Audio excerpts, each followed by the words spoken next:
Hey guys, Scott here, Pine Barren Craftsman. I want to take you down on another memory lane trip. It's really cool, like rehashing out some old stuff and give you more insight into who I am and what I'm about, and maybe this generates some interest in the channel. Um, I did the CD collection. I did the DVD collection. Now I got the VHS collection, and this is a very important collection. Let me give you a little background.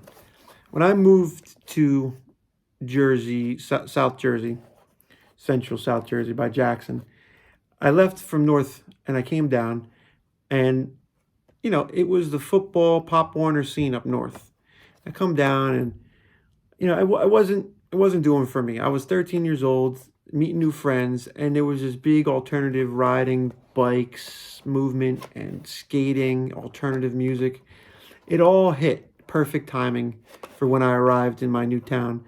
And I started meeting kids that were dressed in like these big Janko jeans, big jeans, and button-up shirts, and skater chain wallets. Man, that was so cool, dude. We were cool. And I really attracted my eye to like this new age style. Like, man, I don't want to be a football player. I want to get into like one of these alternative sports. And I picked up my bike. I had a Dyno Air. It was a freestyle bike my dad got me. It was like a cool bike, I thought. And I'm going to start like riding this bike. And I was starting to like jump the curb and jump the little kicker ramps in my yard.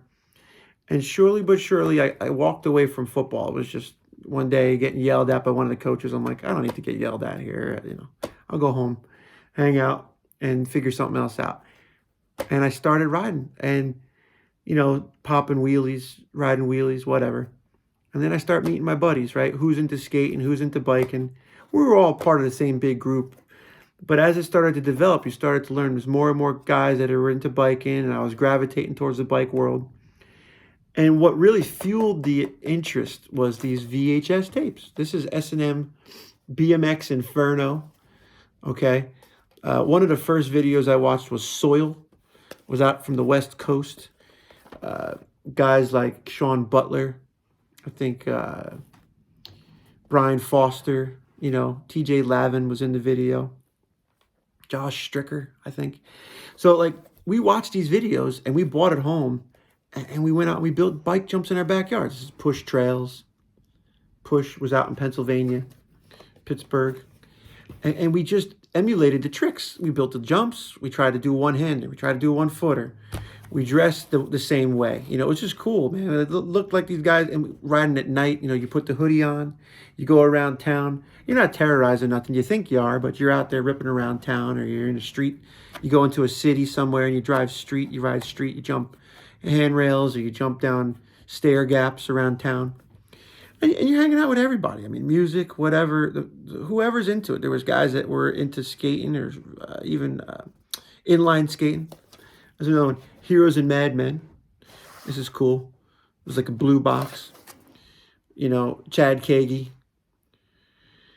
Ron Kimler. Guys would be sponsored. They put together these videos, like skate videos. These were bike videos. And this is kind of talking about the hot rod DVDs I was talking about. It's the same thing. That's why it was a natural progression from biking into the cars. I wanted to be in the bike videos, and then I wanted to build cars to go to the car videos. Expendable Youth, Joey Garcia, Chad Kagi, Taj Mihalich, Dave Mirra. Okay, Dave Mirra was great. Dennis McCoy, Matt Hoffman, The Condor. These are the background for this stuff.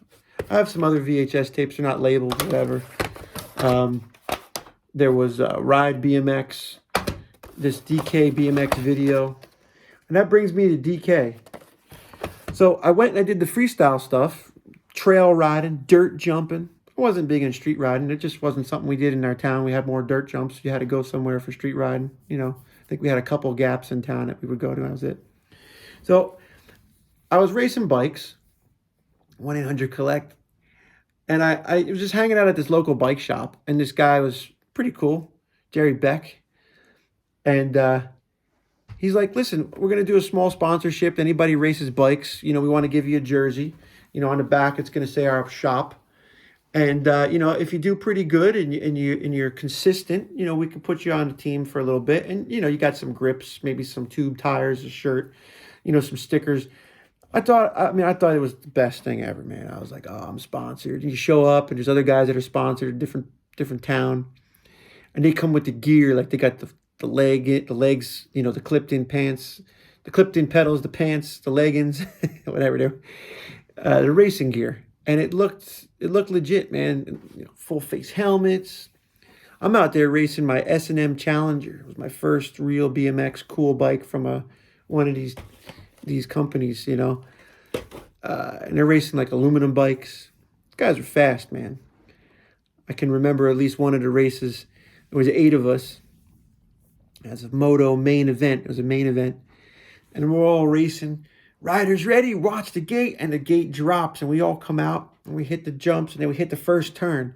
And we all go down. Everybody's laying on top of each other. Crash. Push people off your bike. Get my bike. I start checking it out. Try to ride. So we got to get to, you know, the finish line. My brakes are locked. Can't move the back tire. So I pick the bike up. I'm running with the bike, trying to go up and over the jumps to get to the finish line. I got last place that race. They all got up and got around me, but it was a funny scene. You know, everybody's cheering, run. And yeah, I mean, 100 Collect. I mean, this shows the age of this. Like, who's dialing 100 Collect? I don't even know where there's a payphone in town.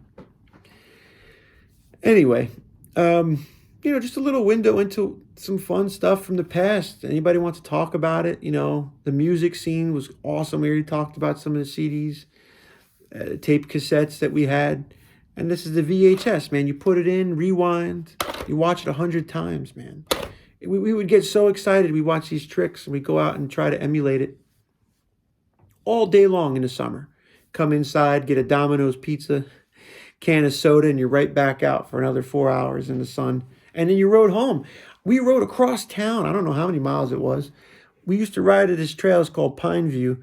You know, it was there before us, and we would work on it. You dig more than you rode a lot of times. You dig and build a jump, man, hurry up. You know, we're all making fun of each other. We were all drinking out of the same water jug. We're all riding, you know, dirt, you know, all over us, laughing, making fun of each other. And it was fun, man. You know, it was a good, wholesome thing to do. A few guys got their cars, and they start showing up at the trails with their trucks. You know, you're riding all the way there and back. You know, right after school, you got to get home before the street lights are on. You want to get home after dark. Parents would be mad, miss dinner. It was life, man. I enjoyed it. I still enjoy it. I want to try to emulate that for my son, but he's got to find his own way, you know. Maybe he'll be snowboarding, or maybe he's a fisher. Up here, we'll be fishing on this lake a lot. We did all that. We fished. We surfed. I got annihilated by a wave. But anyway, like, share, subscribe. I'm up to 36 people, I think, subscriptions. So thank you. I can't believe there's 36 people that actually want to hear what I got to say. Some of the videos are creeping up. I appreciate it. And if you guys have anything to add, please comment. Thank you.